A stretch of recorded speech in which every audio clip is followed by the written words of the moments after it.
SATS reading paper, Government Defends Challenging Tests. The government has defended tests for year 6 pupils across England after parents and teachers said a paper in this week's SATS was too difficult. One head teacher said the English reading test included some GCSE level questions.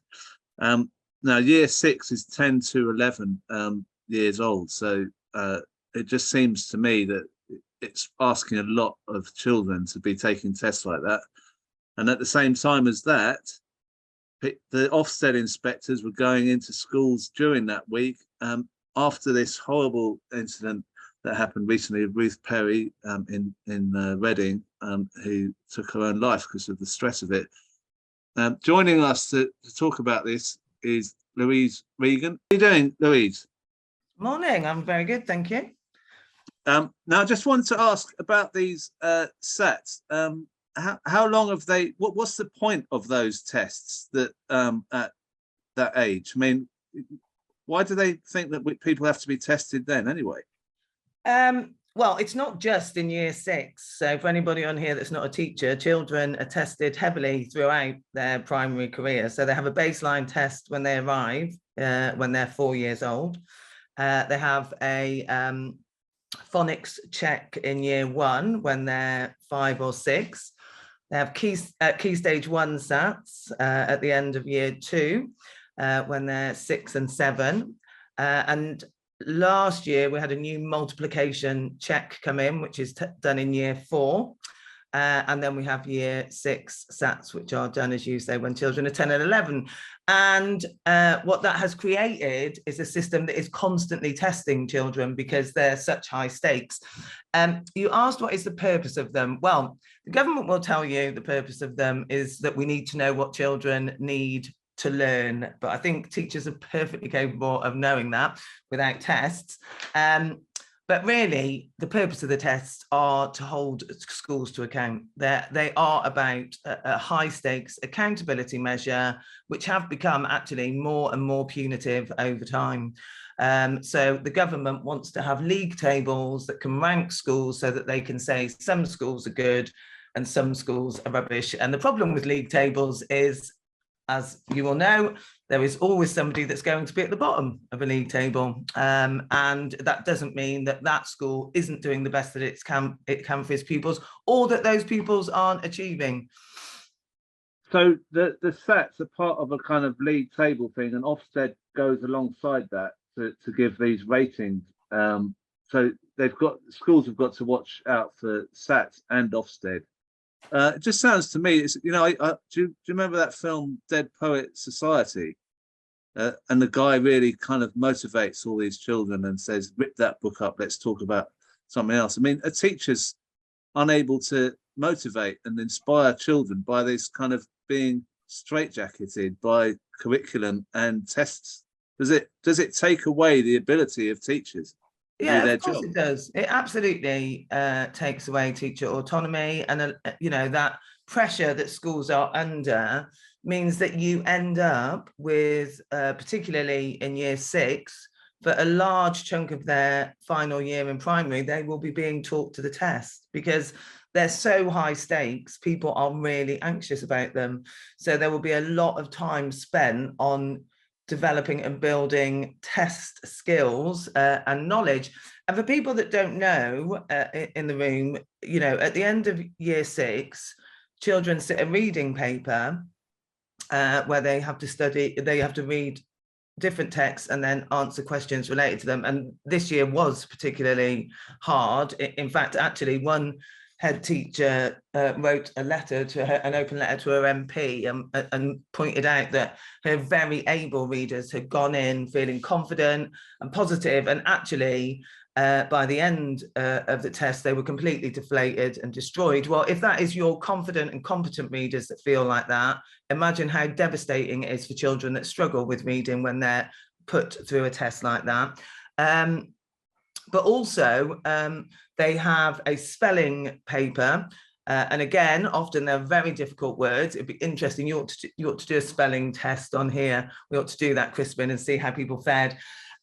They do what's called a grammar and punctuation paper. Now, I don't know what your grammar is like, Crispin. I don't know how strong your grammar skills are, but they have to do things like identify subordinate clauses, identify synonyms and antonyms. Oh, I know what they are. Look at the change words into their contracted form. Now, I don't have a difficulty with children understanding, but actually, this is just about teaching very narrow skills for a test. And all of the things that are in these papers are things that actually, if you're not sure, you can look up. And they're not, these skills are not, particularly in the grammar and punctuation paper, are not things that are going to necessarily, well, definitely aren't going to help you in a future career, I don't believe. And the other issue for me is that actually secondary schools are not interested in the results because they just see them as not being accurate or useful. And therefore, we're putting our children through this huge amount of stress and pressure. And there were lots of reports of children in tears, this year, but this isn't new. This has been an ongoing factor. I mean, a few years ago, there was a report that came out. It talked about children having sleepless nights leading up to them, being physically sick on the morning of the tests. There was a child who had pulled all their eyelashes out because they were so stressed about the thought of going into these tests. This is unacceptable for young children and actually isn't doing anything to help our education system, because the only thing we appear to be getting better at in this country is making our children unhappier. Wow. I mean, what are the prospects of any change on this with the two parties? I mean, the government said that they think that test for the year 6 was challenging, in some way good. What's Labour's response to SATs and Ofsted? Well, it's really disappointing, I have to say, because Labour had very strong policy on this and were committed to abolishing Ofsted and to ending the tyranny of toxic testing in our schools, i.e. SATs, and all the other things that sit alongside it, which would absolutely free up our primary curriculum and allow children to flourish. I mean, I started teaching just before SATs came in. So I trained as a teacher without SATs. And in my initial couple of years of teaching, well, first year of teaching, I didn't have to implement SATs. So I know what it is. I know what life is like in schools without SATs, but I have seen the whole mess that SATs and Ofsted have created in our education system over the 30 years that I've now been teaching. But unfortunately, Labour has now retracted on those, and it's really disappointing. I think teachers will be very disappointed that they are not vocally saying and continuing to say that they will end these things that are damaging our education system and damaging our schools, and actually driving teachers out when we have got a huge recruitment and retention crisis in our schools. And we have in place systems which are actively driving educators out because it's so stressful. Do you think that, for example, those policies on Ofsted and SATs, if a party came forward with those to scrap those, do you think that would be a popular policy electorally? Yeah, definitely, absolutely. So, I mean, it's a bit strange that Labour won't adopt that. Why would you think Labour wouldn't want to put that forward?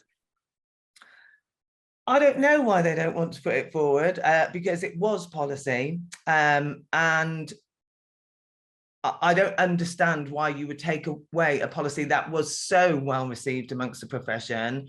And actually, if you look now across the board amongst the education unions, really, there is a position that enough is enough.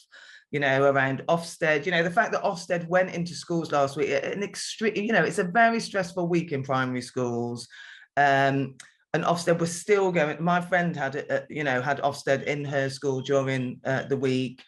Her head teacher had on her phone as like a heart monitor.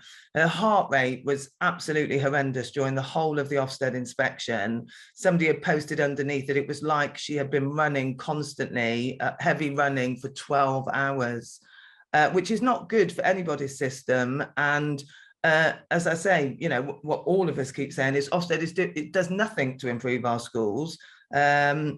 it's just destroying our schools. And you know, the fact that they haven't listened, given what, you know, Ruth Perry taking her life, and given the other stories that have come out since that, they haven't at least had the good grace to listen and pause what they're doing and have a, you know, a review of what is happening. I mean, for me and my union, we want Ofsted abolished. It should be gone.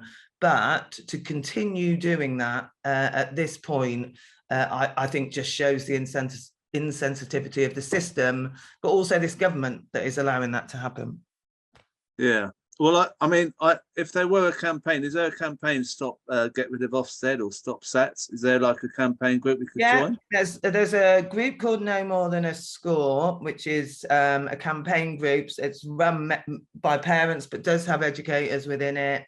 If you go on their website, they've got samples actually of the different tests that you can have a go at, which is really interesting. I teach in year 4.